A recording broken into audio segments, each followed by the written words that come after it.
Obviously, today we had some huge news break with LeBron James announcing that he will take his talents back home to Cleveland and join the Cleveland Cavaliers.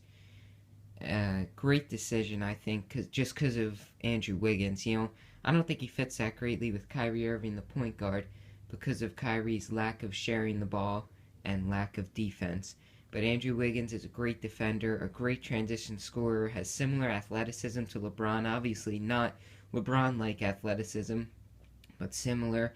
Same exact height as LeBron. LeBron's obviously like 30 pounds stronger, solid muscle mass, but you know, it's nobody is like LeBron.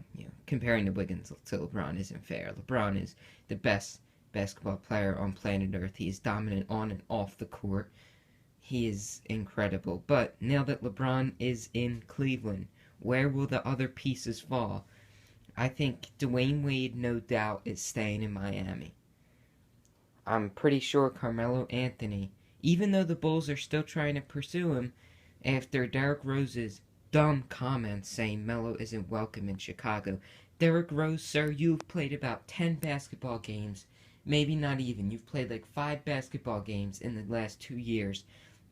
What gives you the right to tell Carmelo Anthony he is not welcome? I do not know why he said that. Yes, Derrick Rose took them to an Eastern Conference Finals. Yes, he won an MVP. But, sir, you are just hurting your team now by keeping Melo away. But anyway, I think Melo is going to return with the New York Knicks. I think Chris Bosh is going to sign with the Houston Rockets because the Rockets are just looking to pick up a superstar. They just want to get another huge piece to go along with James Harden and Dwight Howard. And if Chris Bosh goes there, I'm not really a big Chris Bosh fan. He's made me smash my head a lot of times in Miami, late in playoff games, not getting under for a board and stuff. However, Dwight Howard's there to do all the big, dirty center work.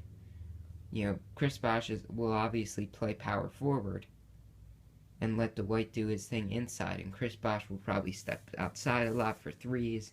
I think he can be very effective at the power forward position. I just think there needs to be another big out there with him, which there would be in Dwight Howard. And that's why I think it's a great fit. Dwight Howard is your perfect, typical center.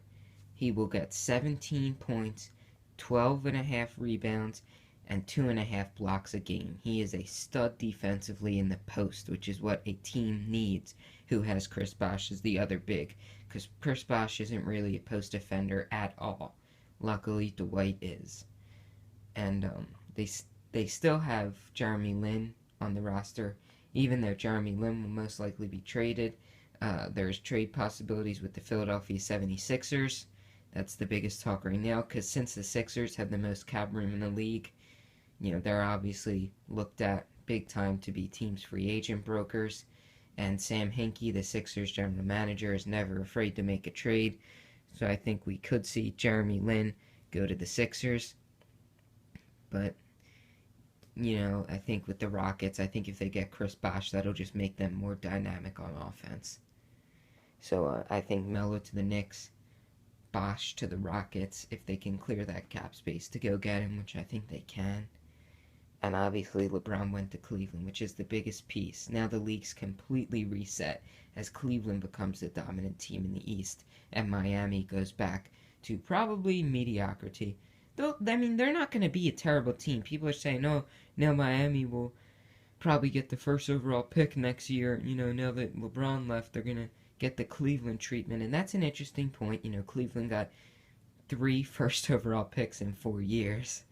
And people say the NBA gave that to him because LeBron left. Well, now LeBron's back, and that creates a complete, dominant roster. Now you got those first overall picks like Andrew Wiggins. Anthony Bennett could end up being productive. Kyrie Irving obviously doesn't fit with that scheme that they're going to play, but he's still a good basketball player. And I don't think the Heat are really going to be bad enough to get the first overall pick. Obviously, the Cavs weren't that bad last year when they got it, but I don't think the NBA is going to mess up and give the Miami Heat the first overall pick just because LeBron left. I think now with Shabazz Napier and Dwayne Wade, the Miami Heat are still going to be able to tread water, even with LeBron leaving. They're not going to fall into a terrible skid.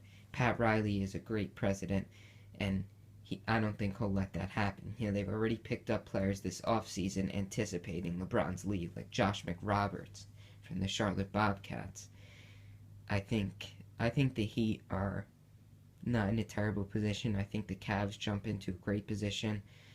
MELO, I think, will go back to New York, which allows them to tread water again. Chris BOSH, I think, will go to the Houston Rockets, which will make them just more dynamic, make them win more games. And, yeah, that's all. That's where the other pieces will fall now with LeBron going.